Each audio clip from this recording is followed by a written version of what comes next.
할렐루야. 여러 귀한 성도님들 감사합니다. 반갑습니다.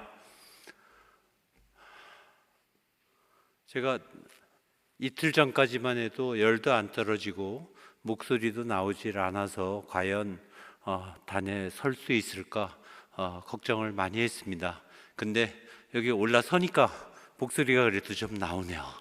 예, 감사합니다. 선교 보고를 하면 왜 한 사람만 나와서 하지?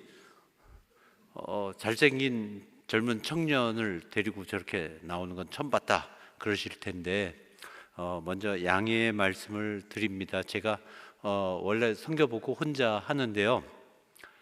한 열흘 전부터 심한 감기가 왔어요. 그래서 열이 8일 동안이나 떨어지지 않고 목소리도 잠겨 있었고 목도 굉장히 아팠고 냄새도 맡을 수가 없었고 굉장히 괴로운 시간을 보냈습니다.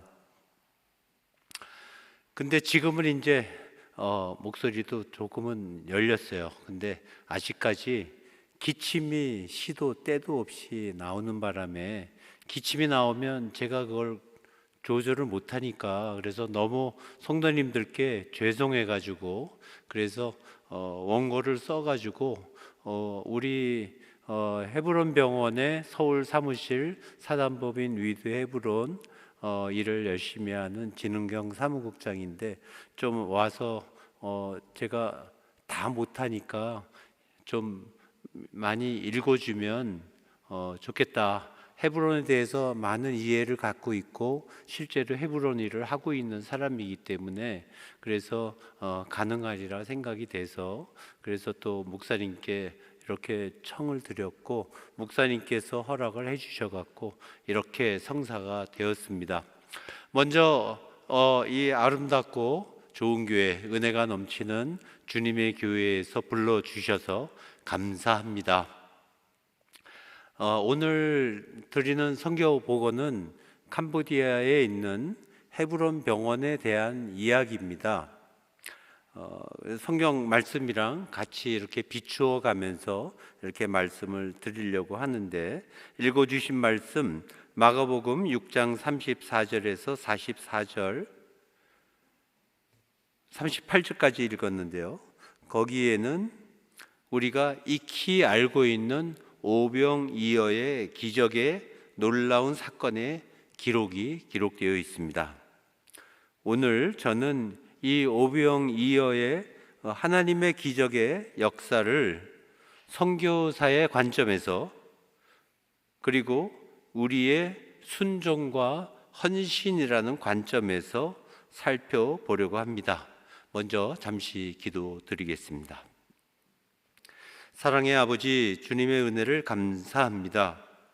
선교는 사람이 하는 것이 아니라 하나님이 하시는 일이고 하나님에 속한 일인 것임을 저희가 믿습니다. 또 오늘 저희가 같이 나누려고 하는 캄보디아의 헤브론 병원의 이야기도 저희가 한 것이 아니라 온전히 하나님께서 하신 것임을 저희가 믿고 그렇게 또 저희가 같이 나누려고 합니다. 오늘 말씀을 같이 나누면서 저희가 주님의 은혜 안에 있게 하여 주시옵시고 말씀을 더 깊이 이해할 수 있는 놀라운 은혜를 베풀어 주시옵소서. 예수님의 이름으로 기도드리옵나이다. 아멘. 이해를 돕기 위하여 먼저 헤브론 의료원을 간단하게 설명드리겠습니다. 헤브론 의료원이 위치한 캄보디아는 다른 나라들에서는 유래를 찾기 힘든 특별한 역사적 경험이 있는 나라입니다. 1975년부터 4년간 크메르루지에 공산혁명이 있었고 그 후 이어진 오랜 내전으로 나라의 모든 것이 무너지고 수많은 사람들이 희생된 가운데 한 세대가 단절된 경험입니다. 단절되었다는 것은 당시의 10대, 20대 현재로 보면 50대, 60대의 남자들이 거의 남아있지 않다는 것을 의미합니다. 킬링필드의 끝자락에 놓인 가난한 사람들, 병이 있어도 치료받을 길이 없는 캄보디아 환자들을 치료하고 돕기 위해 2007년 프놈펜 공항 인근에서 아주 작은 규모로 4명의 의료 선교사들이 협력하여 헤브론 클리닉이 시작되었습니다. 병원 문을 열자 상당히 많은 환자들이 찾아왔고 그들 중에서 수술이 필요한 사람, 입원이 필요한 사람들이 있었습니다. 그들을 도우려고 고민하며 애를 쓰는 중에 여러 후원자들과 단기 의료봉사팀이 연결이 되어서 헤브론 의료원은 성장하였습니다. 지금은 한국 의사 7명과 캄보디아 의사 26명이 일하며 80여 병상을 운영하는 작지 않은 병원이 되어 연 6만에서 8만 명을 진료하고 레지던트를 수련하며 4년제 간호대학을 운영하고 있습니다. 잠시 저희 헤브론 의료원의 소개 영상을 보여드리겠습니다. 동남아시아에서 최빈국 중 하나인 캄보디아. 질병으로 고통받는 이들의 친구가 되어 건강을 선물한 이가 있습니다. 제33회 아산상, 캄보디아에서 펼친 사랑의 인수, 헤브론 의료원 김우정 의료원장. 전문의 자격 취득 후 20여 년간 소아과 의원을 운영하던 김우정 의료원장. 우연히 떠난 캄보디아 의료봉사에서 가난과 질병에 시달리는 아이들을 만난 후 소아과 의원을 정리하고 캄보디아로 향했습니다.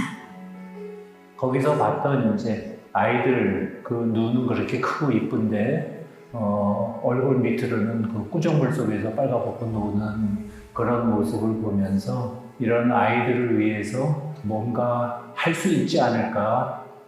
작은 진료소의 진료의사로 가난한 환자들을 위한 무료 진료를 시작했고 소식을 들은 환자들이 밀려들기 시작했습니다. 환자는 많이 오시고 그래서 환자 보는 즐거움은 있었는데 조금 그래도 규모를 키워서 캄보디아 의료진들하고 같이 토론을 하고 의논을 하면서 환자를 보는 그런 조금 규모 있는 병원을 만들어야 오래 할 수 있겠다 하는 그런 생각이 들었던 거죠. 친구들의 마을이란 뜻의 히브리어 헤브론. 가난한 캄보디아인들의 진정한 친구가 되고자 작은 가정집을 개조해 헤브론 병원을 설립했고 더 많은 환자들을 돌볼 수 있게 되었습니다. 2010년 병원 신축 이후 한 해 약 6만여 명의 환자를 진료하고 1,000건의 수술을 시행하고 심장센터, 안과센터, 암진료, 건강검진센터 등 진료 분야를 넓히며 캄보디아의 가난한 환자들을 위한 사랑의 인수를 전하고 있습니다. ជួយបានច្រើនសន្តិភាពចំពោះអ្នកគ្នាដែលមិនខ្វះខាតអ្នកដែលស្ទួតតនដែលការចាំបាច់អញ្ចឹងគាត់មិនសូវជាការរើសអើងអីច្រើនហើយទាំងការព្យាបាលទាំងអីហ្នឹងវាចំការព្យាបាលទៅការលើកទឹកចិត្តអ្នកនេះការសម្រាប់យ៉ាងគឺធ្វើយកបានដល់ប្រសើរ 또한 그들의 가난한 삶을 변화시키기 위해 심장수술을 받고 건강해진 아이들을 위한 관리 프로그램을 만들어 이들의 치료 및 영양관리, 학업을 지원했습니다. ហើយចង់ឲ្យកូនរៀនសូត្រឲ្យបានចេះឲ្យកូនធ្វើគ្រូពេទ្យដល់ម្ដាយថាចង់ឲ្យជួយសង្គ្រោះអ្នកដទៃអញ្ចឹងណា 의료진을 위한 수련 프로그램, 간호인력 양성을 위한 간호대학 설립 등 캄보디아 현지 인력의 의료 수준을 높이는 데도 힘을 쓰고 있습니다.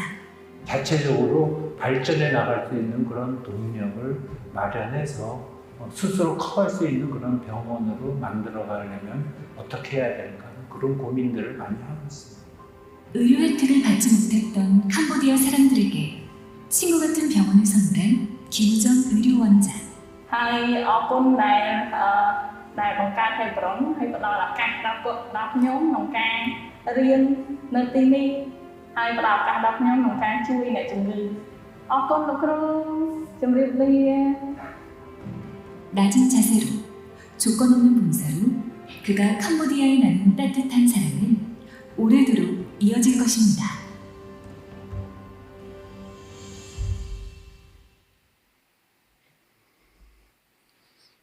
영상에서 보신 것처럼 헤브론 의료원은 15년 동안 선교 병원으로서는 작지 않은 규모로 자라났습니다. 하는 일도 제법 많아졌습니다. 이 영상을 보시면서 어떤 분들은 저렇게 많이 성장했으니 이제는 헤브론 의료원을 도울 일이 없겠구나 하실 분들도 있을 것입니다. 하지만 제 생각은 다릅니다. 헤브론 병원은 이제부터 시작입니다. 지금보다 훨씬 더 많은 어려움과 과제가 저희들 앞에 있고 지금보다 앞으로 나아가지 못하면 10년 안에 문을 닫을 수도 있겠다는 절박함이 저희들에게 있습니다. 34절 말씀, 큰 무리를 보시고 그 목자 없는 양 같음으로 인하여 불쌍히 여기사. 주님께서는 무리를 보시고 그들의 가난과 질병 그리고 갈급해하나 채우지 못하는 영적 갈급함을 불쌍히 여기고 안타까워하셨습니다. 예수님이 바라보고 있는 무리는 예수님과 제자 일행이 가는 것을 보고 그들보다 먼저 도착해서 기다리고 있는 무리입니다. 당시는 정치적으로는 로마 제국의 지배 아래 그리고 종교적으로는 왜곡된 유대교의 지배 아래에서 일반 서민들의 삶은 매우 힘들고 피곤하였습니다. 15년 전 처음 헤브론 클리닉을 시작하였을 때 대중교통 수단이 거의 없는데도 멀리서 찾아오는 수많은 환자들, 병들고 도움이 필요한 그분들을 보며 예수님을 만나려고 모여드는 무리들의 모습이 떠올랐습니다. 아, 예수님 때도 이랬겠구나. 한편 제가 처음 캄보디아에 봉사를 갔을 때 외딴 시골에서 만난 캄보디아 아이들의 크고 맑은 눈망울은 저에게 커다란 충격으로 다가왔었습니다. 이렇게 예쁜 아이들인데 이렇게 더러운 환경에서 개와 돼지와 닭같이 살 수도 있구나. 당시 시내 어디에서나 만날 수 있었던 캄보디아 젊은이들의 할 일 없이 우두커니 서서 허공을 맴도는 듯한 꿈을 잃는 눈빛도 충격이었습니다. 2010년 7월 헤브론 병원 건물과 숙소동 건물이 지어지고 숙소동으로 첫 이사를 들어가 잠이 들었다가 새벽 2시에 들리는 시끄러운 소리에 잠이 깨어 창밖으로 내다보며 그동안 그분들을 좀 더 세심히 돌봐드리지 못한 안타까움 속에 많이 울며 회개하였습니다. 주변은 온통 암흑천지인데 깜깜한 한밤중에 병원 대문 앞에 모여선 많은 환자들. 이때는 마침 아내에게 커다란 병이 발견되어 한국에서 수술받고 회복 중에 저 혼자 선교지로 돌아온 때이었습니다. 37절 말씀, 너희가 먹을 것을 주어라. 무엇인가 해답을 바라며 이 무리를 흩어지게 해서 끼니를 해결하게 하자고 드렸던 제자들의 요청에 뜬금없어 보이는 주님의 이 말씀에 제자들은 가슴이 철렁했을 겁니다. 아니, 우리에게 무슨 돈이 있다고 이 많은 사람들이 먹을 것을 사온단 말인가? 그리고 여기는 먹을 것을 파는데도 없는 곳이 아닌가? 누가 생각해도 제자들의 걱정과 당혹감을 타당할 수 있겠습니다. 그렇습니다. 예수님이 걱정하는 제자들에게 너희가 먹을 것을 주어라라고 말씀하신 장소는 빈 들이었습니다. 먹을 것을 찾아내거나 가게에서 사올 수 있는 곳이 아닙니다. 그리고 예수님은 제자들이 가진 돈이 없는 것을 잘 알고 계셨습니다. 아무것도 없는 빈들에서 그 많은 사람들이 먹을 수 있도록 너희가 주어라는 말씀은 조금만 달리 생각하면 하나님은 우리의 손을 통해 일하시고 싶으시다는 강한 의지의 표현입니다. 하나님은 아무것도 준비하기 어려운 상황인데도 연약한 사람의 손과 마음과 의지를 동원하여 일하고 싶으신 것입니다. 헤브론 병원의 초기에는 일할 의료 인력이 충분하지 않았고 물론 수술할 의사도 없었습니다. 진료 공간도 변변히 없었고 약품도 준비된 것이 별반 없었습니다. 의료 장비도 저희가 준비한 것이라고 간단한 엑스레이선 기계와 엉성한 초음파 장비, 간단한 혈액 검사 장비가 전부였습니다. 그런데 하나님은 헤브론 병원으로 모여오는 그 많은 여러 종류의 환자들을 돌보아주라고 말씀하셨습니다. 병원 문을 연 이듬해에는 큰 홍수가 나서 병원이 물에 잠기게 되었습니다. 온갖 것들이 다 떠다니는 전혀 깨끗하지 못한 환경인데 환자들은 여전히 많이 찾아왔습니다. 병원 식구들 누구도 우리 상황이 이렇게 좋지 않으니 진료를 좀 쉬거나 줄이자고 이야기하는 사람이 없었습니다. 저희는 아직 물에 잠기지 않은 병원 입구 대문가에 천막을 치고 다시 진료하기 시작하였습니다. 선교지는 아무래도 좀 열악한 환경이기 마련이고 몸에 익숙한 신토부리 상황이 아닙니다. 여러 해를 선교지에 있다 보니 여기저기 몸에 고장이 나기 시작했고 전에는 경험하지 못했던 생각하지 못했던 어려운 일들도 많이 생겼습니다. 1년 내내 계속되는 더위와 어디에도 있는 모기, 하루에도 몇 시간씩 이어지는 정전 등 생활 환경과 낯선 문화에 적응하는 데에도 적지 않은 시간이 걸렸지만 역시 가장 힘들고 어려운 점은 인간관계와 관련된 일이었습니다. 여러 어려움 중에서 건강과 관련해서 처음에는 아내에게 병이 생겼었고 그 후엔 저에게 큰 병이 생겨서 지금까지 치료를 받아야 하는 상황이 되었습니다. 제 수술을 담당한 주치의는 너무나 마음이 상한 나머지 울면서 수술을 하였다고 했고, 저 또한 자주 찾아오는 통증에 이제는 다시 캄보디아에 갈 수 없을 줄 알았습니다. 그런데 주님께서 긍휼을 베풀어 주셨습니다. 작년에는 4번, 그리고 올해 1번 짧게라도 캄보디아에 다녀올 수 있게 해주셨습니다. 그리고 그런 와중에도 여전히 많은 환자들은 찾아왔고, 너희가 먹을 것을 주어라 라는 주님의 말씀은 계속되었습니다. 38절 말씀, 알아보고 이르되 떡 5개와 물고기 2마리가 있더이다 하거늘 너에게 무엇이 있나 찾아보아라 하셨을 때 제자들의 손에 들린 것은 보잘것없는 것이었습니다. 한글 성경에서는 그런 느낌이 표현되어 있지 않지만 영어 성경에서는 이 보잘것없는 것이 이 상황에 무슨 도움이 될까 하는 제자들의 당혹해하며 머뭇거리는 마음이 드러나 있습니다. 이 귀절에는 2가지 함축되어 있다고 보입니다. 첫 번째는 주님의 말씀에 순간 당황하기도 했지만 곧 이어 아무것도 없는 빈 들에서 혹시 무엇인가 도움이 될 만한 것이 있을까 하여 찾아다닌 제자들의 쉽지 않은 순종의 모습입니다. 마치 누가복음 5장 4절, 5절에서 주님이 시몬에게 깊은 데로 가서 그물을 내려 고기를 잡으라 하셨을 때 선생님, 우리들이 밤이 새도록 수고하였으되 잡은 것이 없지만은 말씀에 의지하여 내가 그물을 내리리이다 라고 대답하는 시몬 베드로의 쉽지 않은 순종의 모습입니다. 주님의 말씀은 때로는 우리의 경험이나 상식에 맞지 않는 말씀으로 들림으로 순종하기가 어렵습니다. 또 다른 한 가지는 혹시나 내 아들이 굶을까 하여 엄마가 싸준 작은 도시락을 아낌없이 제자들에게 내어준 작은 아이의 헌신입니다. 요한복음 12장 3절에 마리아는 지극히 비싼 향유, 곧 순전한 나드 한 근을 가져다가 예수의 발에 붓고 자기 머리털로 그의 발을 닦으니 향유 냄새가 집에 가득하더라 라고 기록된 마리아의 값을 따지지 않는 헌신도 이와 비슷한 헌신이라고 생각합니다. 저는 마리아의 향유 헌신을 값진 낭비라고 묵상하기도 했습니다. 떡과 물고기는 제자들이 가지고 있던 것이 아니었습니다. 하나님은 이렇게 찾아다닌 제자들의 순종과 도시락을 내어 밀은 아이의 헌신을 연결시키셨습니다. 예배소서 2장 21절 22절에는 그리스도 예수와 성령 안에서 서로 연결하여 지어져 가는 하나님의 성전에 대한 말씀이 있습니다. 전혀 상관이 없는 것 같은데도 부르시고 연결시키고 세우셔서 이를 이루어 가시는 분은 하나님이십니다. 찬송가 67장은 선교지에 있으면서 가장 많이 불렀던 찬송 중 하나인데 이 찬송에는 하나님이 크신 사랑과 능력으로 질그릇같이 연약한 인생을 불러 세우셔서 아름답고 놀라운 일을 행하시니 하나님의 그 능력과 은혜를 소리 높여 찬송하리라는 내용이 가득 차 있습니다. 67장 같이 부르시겠습니다. 왕의 왕께 다 경배하며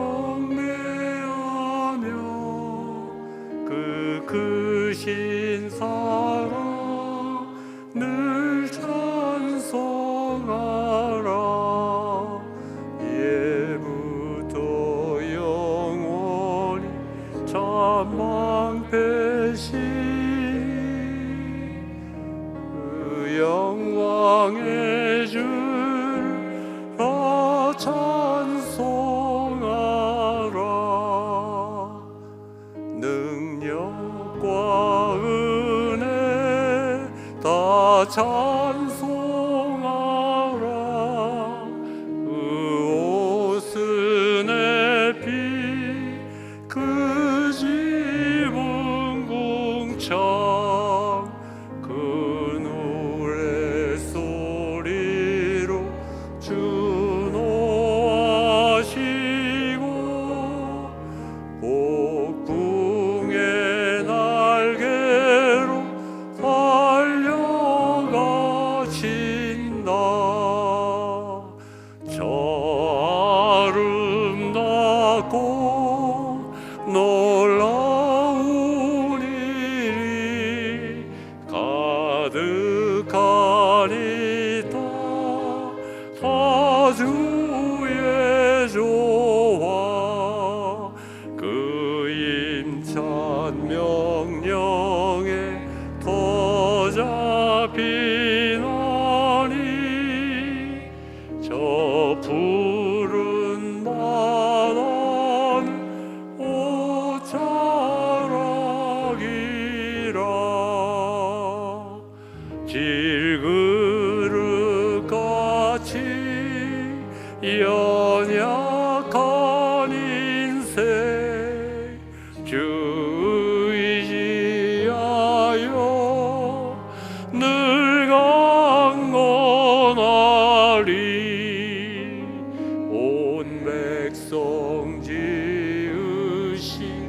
만왕이시니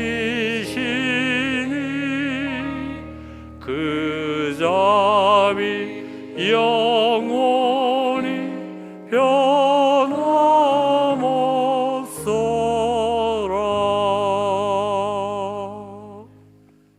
사진 몇 장으로 좀 더 자세하게 설명을 드리겠는데요. 설명은 제가 하도록 하겠습니다. 헤브론 의료원이라고 이름을 그렇게 붙인 거는 무슨 규모가 엄청난 그런 규모라서 의료원이라고 그렇게 명칭을 쓴 건 아니고, 저희 안에 헤브론 병원과 간호대학이 같이 있기 때문에 그 두 개를 아우르는 그런 명칭이 필요하게 돼서 헤브론 의료원이라고 그렇게 했습니다. 그리고 그 목표가 있죠. 어디든지 다 목표가 있지 않겠습니까? 목표는 첫째는 예수님의 긍휼을 이어가자.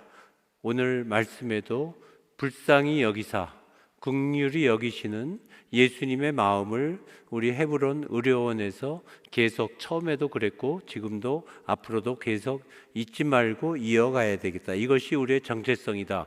이렇게 생각을 해서 긍휼이고요. 그 다음에 우리가 한 2, 3년 하든지 4, 5년 하든지, 그리고 그 다음에는 사정이 어려워서 병원 문을 닫습니다. 이럴 수가 없지 않습니까? 지속 가능한 병원이 돼야 되는데, 그러려면 우리 안에 실제적으로 재정과 또 이 의료 인력 그리고 의료 장비 이런 것들이 뒤떨어지지 않게 계속해서 채워지고 갖춰져야 이제 지속 가능해지는 거죠. 그래서 그런 목표를 저희가 가지고 있습니다. 그리고 세 번째로는 저희가 병원을 클리닉을 조그맣게 시작하면서부터 아까 영상에도 잠깐 나왔지만 가르쳐보자. 캄보디아 의료 교육이 많이 약하니까 우리가 그 약한 부분들을 좀 채워서 그야말로 제대로 환자를 진료할 수 있는 캄보디아 의료진으로, 수술할 수 있는 의료진으로 키워보자.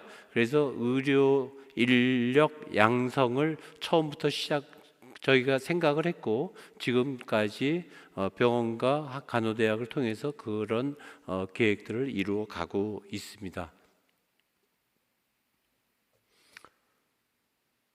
여기 제 모습이 보이나요?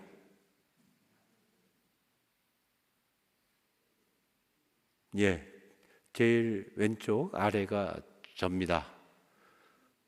아마도 이 사진은 50 간 넘었을 때, 젊었을 때 그런 사진이고, 시골의 오지마을에 아까 돼지와 닭과 소가 같이 어울려서 노는 아이들을 보러 이 지붕도 없고 벽도 없고 바닥만 있는 평상기차를 타고 시골 마을로 가곤 했었습니다. 그게 저로서는 캄보디아의 시작이죠. 그렇게 왔다 갔다 몇 번 하다가 드디어 캄보디아의 선교사로 파송을 받았고, 가서 어떻게 일을 해야 될지 모르니까 이미 만들어져 있는 작은 진료소에 가서 1년 반 가까이를 일을 하면서 일을 조금 익혔습니다. 그리고 2007년 9월 달에 4명의 와 있는 선교사들과 함께 이 헤브론 클리닉이 드디어 이렇게 아담 사이즈로 시작을 하게 되었습니다. 근데 말씀드린 것처럼 어떻게 알았는지 저희는 신문에 광고를 낸 일도 없고 TV에 광고 낸 일은 더군다나 없었는데, 멀리서 4시간, 5시간 걸리는 데서부터도 환자들이 밤새 와가지고 가까이 오신 분들은 새벽 2시, 3시에 도착하고 아침 6시, 7시에 다 도착하는 거예요. 이런 헤브론 병원을 찾아준 캄보디아의 환자들, 저는 이분들이 헤브론 병원을 성장시킨 원동력 제1호라고 생각을 합니다. 병원에 환자가 많아야 되잖아요. 병원에 환자가 없으면 병원에 갔다가도 이 병원 실력이 없나? 왜 환자가 이렇게 없어? 이렇게 생각하시죠. 그리고 걱정이 되시죠. 이 병원 언제 문 닫나? 근데 참으로 감사하게도 헤브론 클리닉이 시작이 되자마자 정말로 환자들이 많이 왔어요. 예수님 당시에 그 환자들이 또 이 예수님의 말씀을 들으려고 그렇게 사람들이 많이 모였던 것처럼 그 모습이 떠오를 정도로, 눈에 보일 정도로 그렇게 환자들이 많이 와서 그것이 원동력이 돼서 오늘의 헤브론이 됐습니다. 그렇게 작게 시작했던 헤브론이 지금은 이렇게 5층짜리 건물이 됐습니다. 그리고 80병상의 의사, 한국 의사 7명에 캄보디아 의사 26명, 미국 의사도 한 분 있고요.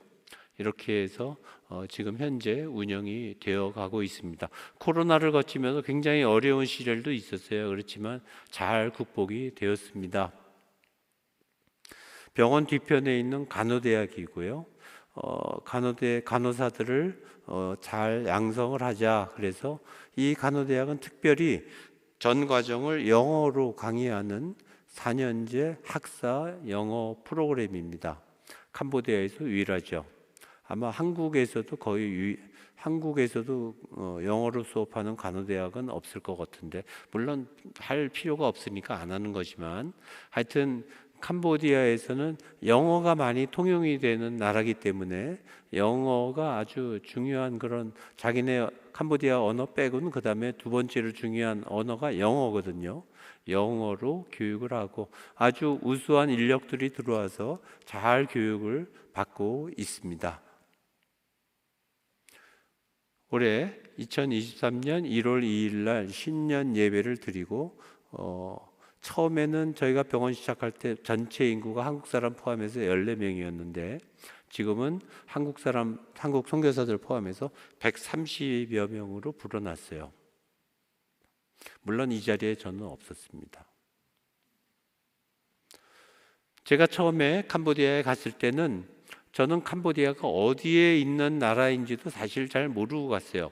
동남아시아에 있다는 것만 알고 갔고 타잔이 넝쿨 타고 다니는 그런 나라쯤 아니겠나 이렇게 생각을 하고 갔습니다. 캄보디아에 대해서 아는 것도 별로 없이 갔는데 그 당시만 해도 캄보디아는 1인당 GDP가 300불에 유엔이 정한 가장 가난한 빈국 중에 한 나라였습니다. 그런데 내전이 끝나고 나라가 회복이 되면서 발전하기 시작해갖고 작년에는 1인당 GDP가 2,000불에 이르게 되었습니다. 그러면서 이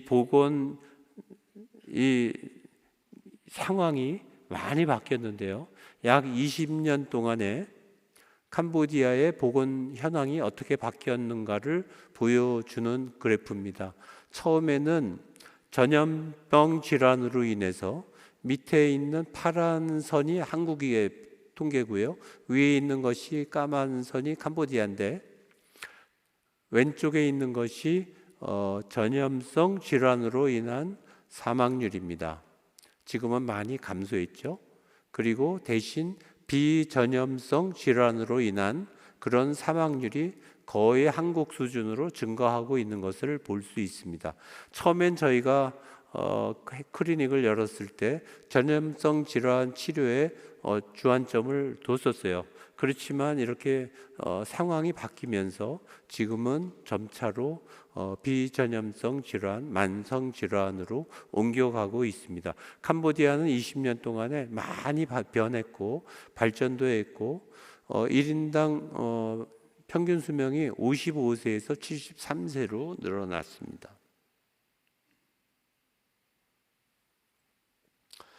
지난 3년 동안에 저희 헤브론 의료원을 찾은 내원 환자 수, 그 다음에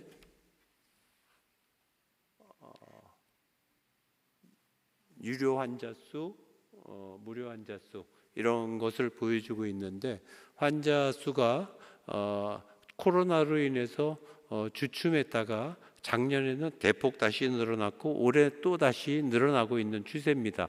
올해는 아마 8만 명이 넘어갈 것 같은 그런 모습을 보이고 있습니다. 외래 환자죠. 그걸 다시 좀 더 말씀을 드리면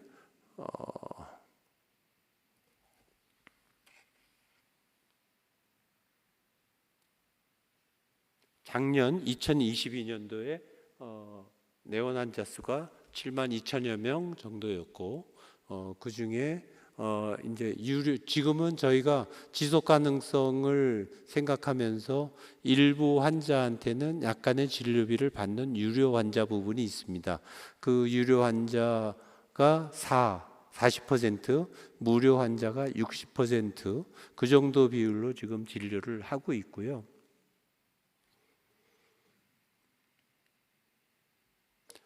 처음에는 저희가 CT 같은 거 물론 없었습니다. 다 보시면 CT인 줄 아시겠죠.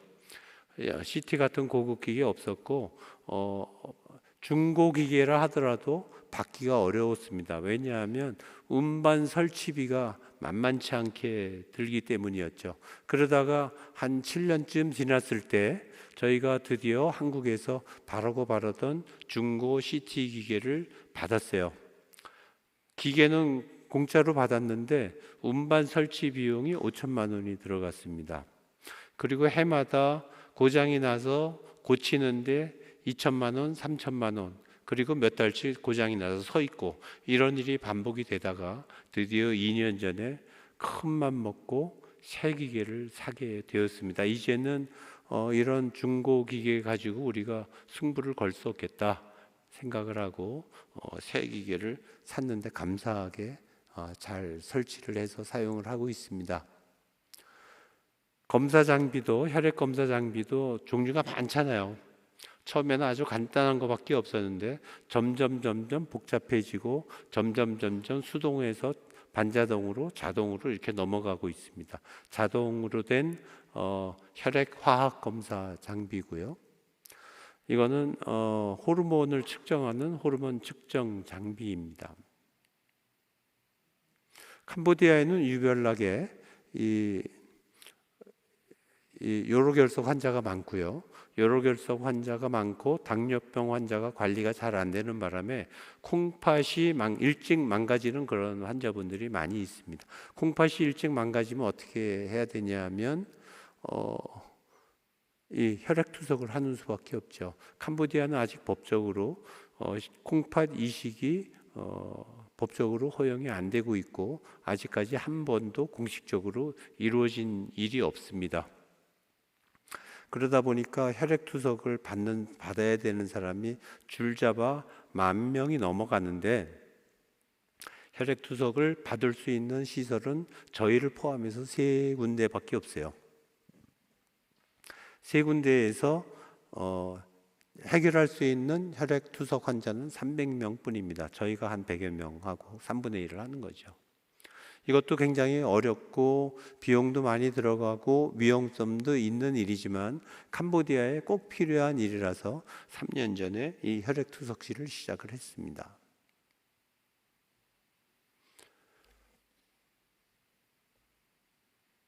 처음에 병원을 질 때 저는 소아과 의사이기 때문에 이 수술실에 대해서 잘 몰랐어요. 그리고 저희 안에 수술을 할 수 있는 의사도 없었습니다. 그리고 초기에는 수술이나 그런 걸 지원해 주는 이 의료 단기 봉사팀들도 당연히 없었죠. 근데 자꾸 환자들은 그런 환자들이 눈에 띄고 그래서 수술실을 하나 만들어서 그래서 수술팀이 오면 수술할 외과 의사가 오면 수술을 간단한 수술이라도 하고 2, 3일 회복을 시켰다가 보내줄 수 있는 자그마한 공간이 있으면 너무 좋겠다 이렇게 생각을 하고 그걸 지려고 했던 건데 일이 잘못되는 바람에 큰 병원을 짓게 됐죠. 당시에 저희의 규모나 이런 걸로 봐서 절대로 그렇게 큰 병원을 질 수 있는 그런 상황은 아니었거든요. 근데 미국의 어느 분이 마취과 의사인데 이분이 오셔갖고 내가 말이죠 수술실에서 평생을 늙은 사람이 아닙니까? 수술방을 만들려면 나중에 증설을 못하니까 아예 수술방을 만들 때 방을 무조건 3개를 만드세요. 제 말을 듣고 따르세요. 그렇게 막 적극 주장을 하시는 거예요. 저는 수술방 하나만 만들려고. 우리 안에 외과 의사도 없고 수술 장비도 아무것도 없는데. 그래서 9분 말만 믿고 그러면 3개를 만들어야 되나 보다. 그리고 수술실을 3개를 칸을 막았습니다. 병원을 질 때 얘기입니다. 그리고 맨날 그 건축 현장을 들어가서 들여다보는데 어느 날 혹시 알아? 나중에 여기서 심장 수술이나 뇌 수술 같은 큰 수술을 할 수 있는 날이 올지도.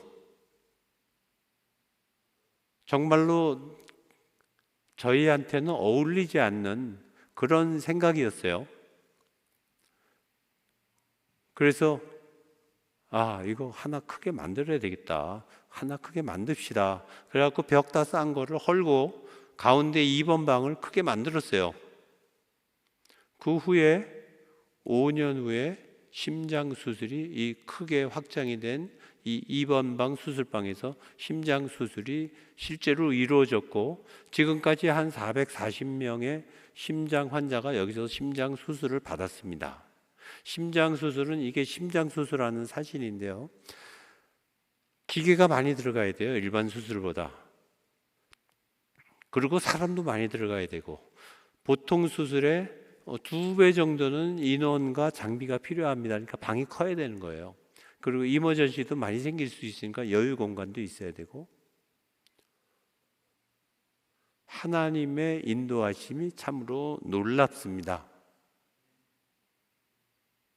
코로나 때문에 잠시 좀 비활성화됐고 심장 수술은 좀 많이 현재까지는 위축이 됐습니다. 그렇지만 곧 다시 정상화될 거라고 생각이 되고 일반 외과 수술은 암 수술을 포함해서 지금도 활발하게 진행을 하고 있습니다. 지금부터는 자랑 아닌 자랑인데요. 선교사가 무슨 자랑을 하려고 제 자랑은 아니고요. 하나님 자랑입니다. 하나님이 얼마나 이렇게 멋있고 놀랍고 위대하고 그런 분이신가를, 그래서 저희에게 이런 선교의 열매들을 주신가를 설명드리도록 하겠습니다. 바울은 데살로니가 전서에서 선교의 열매는 너희라 그랬고 사람이라 그랬습니다. 건물이 아닙니다. 규모가 아닙니다. 실적이 아닙니다. 선교의 열매는 사람이죠. 그래서 사람 이야기를 저희가 말씀드리는 이 사람들이 바로 저희가 그동안에 거뒀던 열매 중에 일부분이라고 생각이 됩니다. 라코나라는 지금 24살 된 캄보디아 청년인데요. 잘생겼죠? 캄보디아 의대 4학년에 재학 중입니다. 근데 이 아이가 8년 전에 헤브론 병원에서 심장 수술을 받은 아이예요.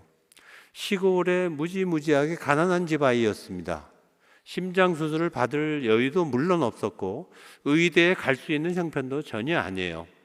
근데 헤브론 병원에서 심장 수술을 성공적으로 잘 받았고 아이가 건강해져서 공부를 열심히 해가지고 그래서 의대에 진학을 하게 됩니다. 의대에 진학을 하니까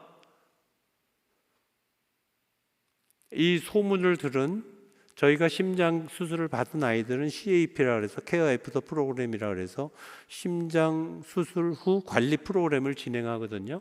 그래서 그 아이들에게 학습도 학교 공부도 또 영양도 이렇게 관리해주는 그런 프로그램을 제공하는데 지금 약 40명 정도가 그 프로그램 안에 들어와 있는데 거기서 크면서 관리를 받고 공부하는 아이들 중에 3명이 나도 저 라코나 오빠처럼 라코나 형처럼 의대 갈 거야 이러고 정신 차려갖고 공부 열심히 하는 학생이 생겼어요. 심장 수술은 선천성 심장 수술은 이 산소 공급이 떨어지기 때문에 뇌로 가는 산소도 모자라게 됩니다. 그래서 대부분 선천성 심장병이 있으면 공부도 학습 능력이 떨어져요. 근데 이렇게 하나님께서 놀라운 능력, 선물을 저희에게 주셨습니다. 이러면 와 하고 놀라시는 표정을 지셔야 되는데요. 아무도 안 놀라. 예. 제가 말 것마다 그랬어요. 그 CAP 프로그램 하면 혹시 알아? 이 중에서 한 명이라도 의대 가든지 간호대 가는 애가 여기서 나올지 어떻게 알아? 그랬는데 정말로 그 꿈이 이루어졌습니다. 이 아이는 작년 11월 달에 한국의 프로그램을 11월, 12월에 많이 장식했던 자세히 보시면 어서 본 아이인데 하는 옥로타라는 12살짜리 남자아이입니다. 선천성 심장질환인데 5년 전에 헤브론 병원에서 1차 심장 수술을 받았고 2차 심장 수술을 바로 한 2년 후엔 해야 되는데 애가 한 4년 동안 저희하고 소식이 끊어지고 행방불명이 됐었어요. 그 사이에 제대로 관리가 안 되면서 아이의 상태가 굉장히 나빠졌습니다. 그러다가 작년 봄에 아이가 헤브론 병원에 나타났을 때는 거의 죽기 직전의 아이였어요. 굉장히 상황이 나빴고 비행기 태워서 한국에 보낼 수도 코로나 때문에 캄보디아에서 수술도 할 수 없이 죽음을 기다리던 아이였습니다. 근데 이 천하보다 귀한 이 아이의 한 생명을 살리시기 위해서 하나님은 대통령과 영부인을 동원하셨죠. 그 사진 때문에 한참 언론에 많이 또 올랐던 그 아이입니다. 바로 이 아이가. 조명을 썼느니 안 썼느니 해서 지금 아산병원에 와서 수술을 아주 극진한 대접을 받으면서 성공적으로 잘 받았고 2달 동안 한국에서 치료를 잘 받고 2월 초에 캄보디아로 돌아갔는데 지금 학교에 복학을 해서 다니고 있어요. 건강합니다. 할렐루야.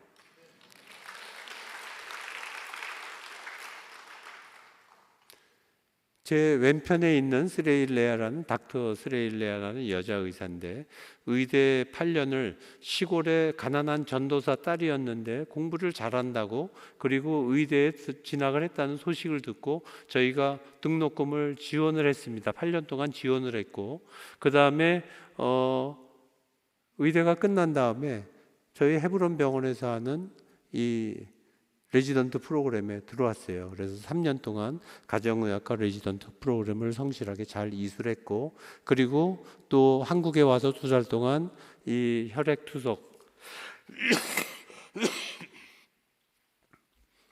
연수를 받고 지금 혈액투석실에서 일하고 있는 아주 좋은 그런 의사가 되었습니다. 자랑할 만하죠.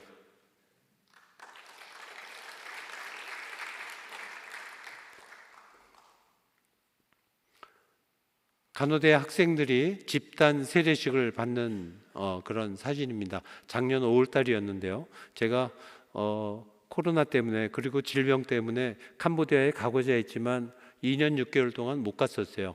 참으로 꿈에도 그리면서 언제 가보나 했는데 드디어 코로나가 좀 완화되고 백신도 맞게 되고 저도 컨디션이 좀 좋아지면서 2년 6개월 만에 꿈에도 그리던 캄보디아를 작년 5월 달에 갔었습니다. 마침 그때에 간호대 학생들 대상으로 집단 세례식을 한다 그래서 저도 쫓아갔습니다. 새벽 6시에 시내 수영장을 빌려가지고 한 학년이 35명인데 졸업반 학생이 그 중에 24명한테 세례를 줬어요. 하나도 안 놀라시네요. 그 중에 한 명은 들어올 때 히잡을 쓴 이슬람 학생이었습니다. 근데 그 학생도 세례 받았어요. 지금 헤브론에서 일하고 있어요. 졸업 후에. 놀라운 하나님의 역사입니다.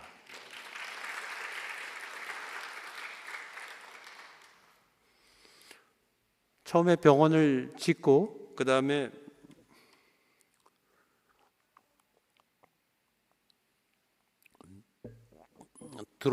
이사 들어와서 잠이 들은 첫날 새벽 2시에 막 시끄러운 소리가 나서 무슨 소리야 이게? 그러면서 창밖을 내다보다가 저희 방 창에서 잘 대문가가 내다 보이거든요.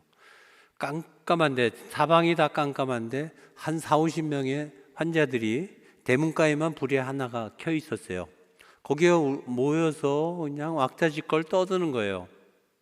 그분들을 보면서 그들을 잘 돌봐드리지 못하고 때로는 환자가 넘쳐서 그날 못 봐드리고 내일 오세요. 오늘은 도저히 안 되겠습니다. 그런 날도 있었거든요. 회개했습니다. 울면서 회개했습니다. 이분들이 우리의 제일 좋은, 제일 훌륭한 자원이고 원동력인데 이분들 잘 섬겨야 되는데 대기실을 처음에 질 때는 어설펐는데 3년 전에 질 때 잘 졌습니다. 그래서 방과 똑같은 타일을 깔았고 지붕에는 단열재를 잘 넣어서 그 뜨거운 캄보디아 태양을 막을 수가 있고 선풍기가 24시간 돌아가고 화장실과 샤워실과 세탁실과 정수기가 갖춰졌어요. 사람들이 새벽 2시에 오는 게 아니라 저녁 7시부터 찾아옵니다. 그 전날. 그래서 모기장 치고 여기서 많게는 50명이 자죠. 그러면 6시 반만 되면 와서 이분들을 깨우는 분들이 있습니다. 전도팀인데요. 1시간 동안 아주 뜨겁게 부흥회가 이 자리에서 또 말씀 부흥회가 이루어집니다. 그리고 진료가 시작이 되죠. 저는 병원의 여러 공간보다 이 공간을 제일 좋아합니다. 기도 제목입니다.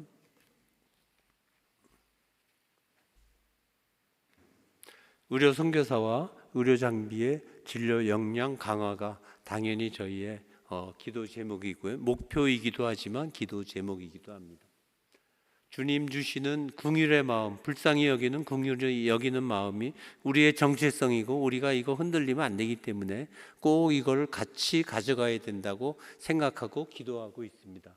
그리고 처음부터 저희는 성공적인 이양을 해야 된다고, 우리가 언제까지 할 수는 없으니까 이양을 하고 우리는 빠져야 되는데 처음보다는 늦어졌어요. 처음에는 한 20년이면 다 끝날 줄 알았는데 아직도 한 20년이 걸릴 것 같습니다. 그렇지만 이양은 꼭 해야 되는 거고, 이양 후에 또 지속 가능한 그런 병원으로 세워줘야 하는 게, 그러려면 건너가야 할 강이 많고 넘어야 할 산이 너무나 사실 많은 거죠. 우리의 기도 제목입니다.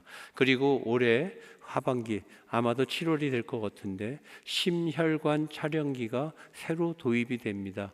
이것도 굉장히 고가의 장비고 처음에 저희가 중고기계를 받아서 도입을 했었는데 설치 운영비만 이 기계는 1억 2천이 들어갔던 그런 아주 고가의 장비거든요. 이번에는 새로 사기로 했습니다. 무슨 돈에 사요? 저희 돈 없죠. 그렇지만 하나님이 사게 해주셔갖고 이번에 들어옵니다. 잘 도입이 되도록 위에서 기도해 주십시오. 네, 선교사님의 말씀을 맺겠습니다. 꼭 선교지가 아니더라도 우리 일상적인 삶의 현장에서 예수님은 동일하게 말씀하십니다. 이런 어려운 상황에서 내가 무엇인가 해야 하지 않겠니? 빈들인 것은 내가 안다. 내가 잘 준비되지 못한 것도 안다. 그렇지만 내가 먹을 것을 주어야 하지 않겠니? 우리는 어떻게 하여야 할 것입니까? 첫째로 우리와 함께 일하시는, 원하시고 우리를 통해서 일을 이루어 가시는 하나님을 바라보십시다. 하나님은 혼자 일하시는 분은 아닙니다. 우리로 하여금 하나님을 깊이 만나고 경험하기를 원하십니다. 깊은 데로, 깊은 은혜의 바다로 들어오길 원하십니다. 둘째로 우리는 할 수 없다고, 그리고 내가 가신 것이 너무 적고 나의 처지가 너무 힘들어서 아무것도 할 수 없다고 포기하지 말고 순종하십시다. 시몬 베드로가 깊은 곳으로 가서 그물을 내리라고 주님의 말씀을 들은 때는 고기가 잡히지 않을 아침 나절이었으며 밤새 허탕친 베드로는 매우 지친 상황이었습니다. 우리의 연약함을 아시는 주님께서 우리에게 커다랗고 대단한 것을 요구하시지 않습니다.